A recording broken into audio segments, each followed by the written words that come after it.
पे काम करने का तरीका और अपनी दृष्टि एक कर कर चैन पर पड़े रहने का तरीका। चोर से मैंने सीखा कि दुनिया की दृष्टि इधर उधर होगी और चोटे की दृष्टि तो तुम्हारे गले की चैन पर। तो कितनी बार पल्लू ली, पल्लू कब हटेगा, कैसे पार करना है। लक्ष्य चोटे से अच्छा नहीं कोई बता सकता कि लक्ष्य कैसा है। तुम्हारा ध्यान हटा और चैन कटा, तुम्हारा ध्यान हटा और मंगलसूत्र कटा, तुम्हारा ध्यान हटा और जेब कटा, मोबाइल कटा। चोर लक्ष्य बता देता है कि ध्यान अगर परमात्मा में लगाना है तो उतनी देर, अगर तुम काम में लगे हो, किसी कर्म में लगे हो, तो परमात्मा में ध्यान बिल्कुल चोर की तरह लगाना। कहाँ जा रहा है, कहाँ गई, अभी तो यहीं थी, बाजू में गई, इधर गई, उधर गई, फिर देखा यहाँ खड़ी है, बस इंतजार करा, पीछे जाया, पीछे से गया, चैन काट ली। लक्ष्य बनाकर चला था। एक लक्ष्य जिससे चोर तुम्हारी चैन और मंगलसूत्र पर लगता है, वैसा लक्ष्य तुम्हें परमात्मा के चरण पर रखना है।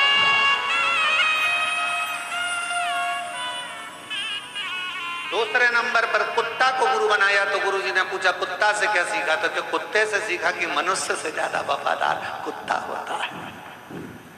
कुत्ते की वफादारी है, जो खिलाता है उस पर कभी नहीं भोंकता है, जो खिलाता है उस पर कभी नहीं भोंकता है। ये कुत्ते की वफादारी है। तो गुरुजी ने पूछा तेरा कहने का सार क्या है, तो कहा कलिकाल में माँ बाप बेटे को खिलाते हैं तो भी बेटा भोंकता है। कलिकाल में बच्चे को परवरिश माँ बाप करते हैं, भाई भाई को, नाते रिश्ते कुटुंब कबीले, किसी को जरूरत पड़ी देना भैया 50,000 दे दिए, वो अपना काम निकाल लिया, बाद में वही भोंकने को आ गए। कुत्ते से अच्छी वफादारी दुनिया कोई नहीं निभा सकती। तीसरा गुरु बच्चा, तो कहा बच्चे से गुरुजी मैंने सीखा मासूमियत, बच्चे से मैंने सीखा भोलापन, और बच्चे से मैंने सीखा किसी ने डांट भी दिया उसके बाद वापिस उसी की गोद में जाकर बैठ गया, सोचा नहीं, विचारा नहीं। और बच्चे से मैंने मासूमियत सीखी, बच्चे से मैंने भोलापन सीखा, और बच्चे से मैंने भूलना सीखा। गुरुजी ने कहा अब इस गुरु पूर्णिमा पे मैं तुझे गुरु मंत्र दे दूंगा, अब इस गुरु पूर्णिमा पे मैं तुझे गुरु मंत्र दे दूंगा, क्योंकि तूने गुरुओं से सीख लिया, अब तुझे ज्यादा सिखाने की जरूरत नहीं पड़ेगी। संसार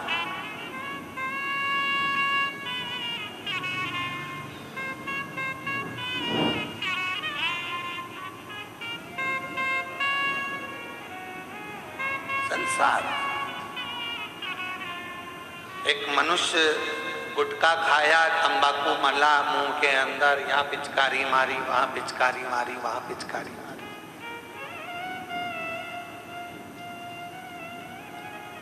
बोलो सही है कि गलत है? अरे जम के तो बोलो। एक मनुष्य गुटखा खाकर यहाँ थूक दिया, वहां थूक दिया, वहां थूक दिया। मनुष्य से तो समझदार कुत्ता होता है, जो बाथरूम भी करता है तो जमीन पर नहीं करता, दीवार पर करता है। क्यों? कुत्ता से पूछा गया तू ऐसा क्यों करता है? सब बाथरूम जमीन पर करते हैं तो दीवार पर क्यों करता है? तो कुत्ता भी कहता है कोई शिव का भक्त जमीन पर बैठकर भजन करता होगा, इसलिए मैंने जमीन पर बाथरूम करना बंद कर दिया। ये मानव को सीखना चाहिए, ये मनुष्य को सीखना चाहिए। जो गुटखा खाकर यहाँ वहाँ थूकते फिरते हैं, उनको थोड़ी सी कुत्ता से ले लेना चाहिए कि वो कुत्ता भी हमको ज्ञान देता है कि भूमि को शुद्ध रखना है, प्रकृति को हरा भरा रखना है, जमीन को साफ रखना है, स्वच्छ रखना है। अपना देवालय, अपना शिवालय, अपनी धरा, अपना शहर, अपना गांव, अपनी भूमि साफ होना चाहिए, शुद्ध होना चाहिए, निर्मल होना चाहिए। पर हम समझ नहीं पाते। 3 एक गुरु ने 3 के पास भेजा था और वो तीनों बड़े प्रबल थे महाराज, तीनों बड़े प्रबल।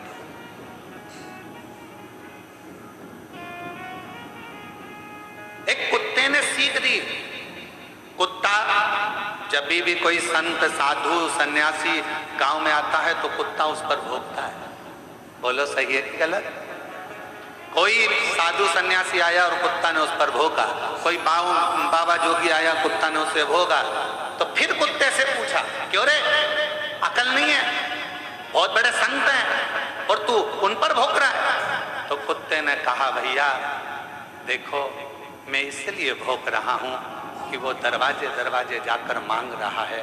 तूने अगर घर छोड़ा, परिवार छोड़ा, तो उस परमात्मा से क्यों नहीं मांगता? गांव-गांव में आकर क्यों मांगता है? क्यों? कुत्ता सीख दे रहा है, परमात्मा से मांगो। जिसके लिए तुमने घर छोड़ा, परिवार छोड़ा, कुटुंब छोड़ा, नाते छोड़े, रिश्ते छोड़े, सब कुछ छोड़कर बैरागी त्यागी बनकर वन में निवास करना था, और हम गांव-गांव जाकर अगर कुछ मांगे तो उसमें श्रेष्ठता नहीं, मांगना तो उस दातार से मांगना, वो सब कुछ देता, सब कुछ। दुनिया का सारा सुख देता, सारा।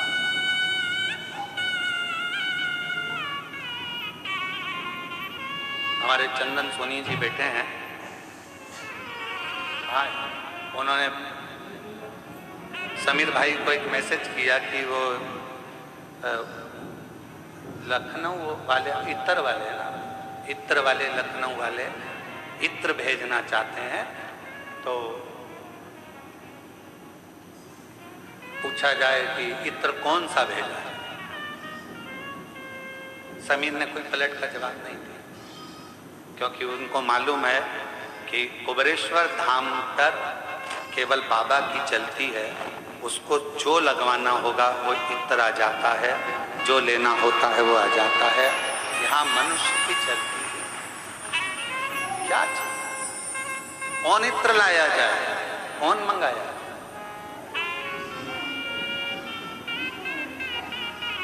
क्या लाया जाए, क्या मंगाया? कुबरेश्वर धाम का एक नियम है। एक बार बहुत पहले की बात है, बहुत पहले का समय था,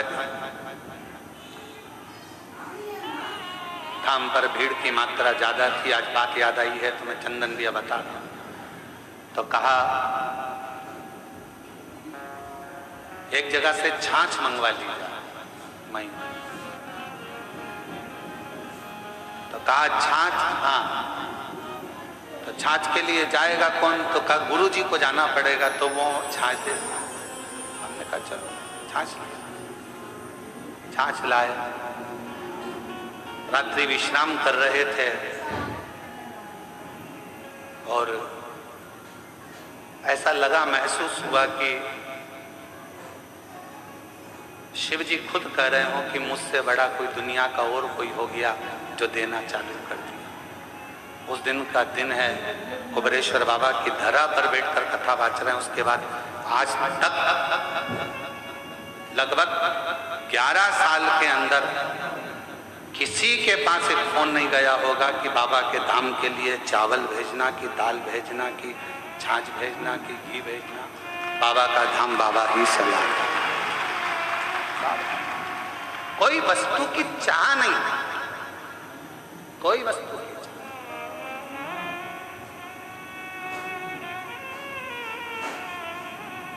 कोई वस्तु की चाह।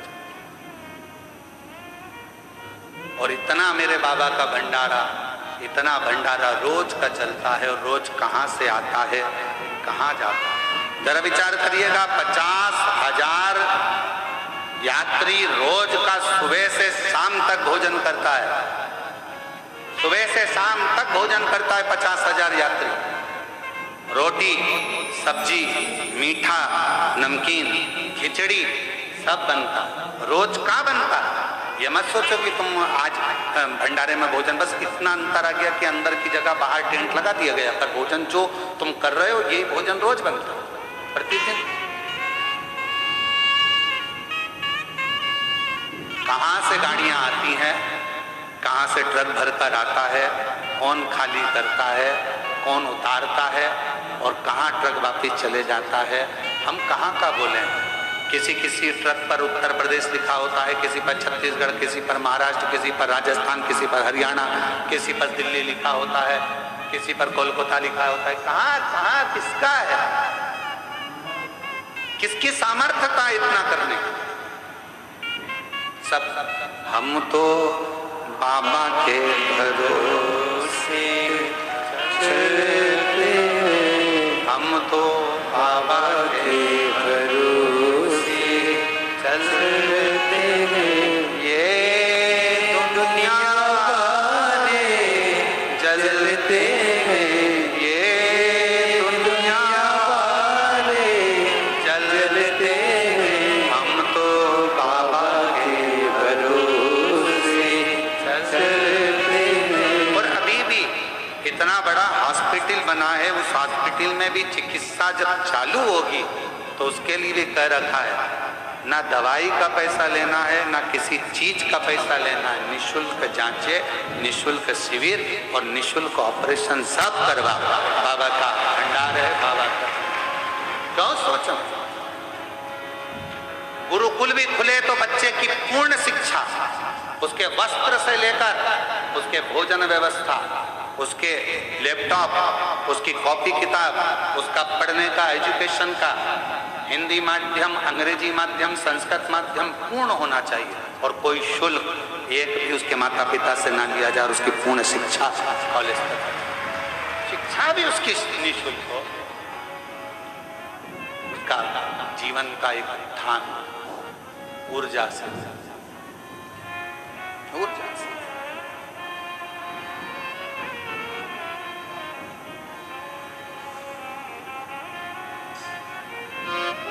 और उसकी सेवा ही मूल है। शिव कथा कर रही है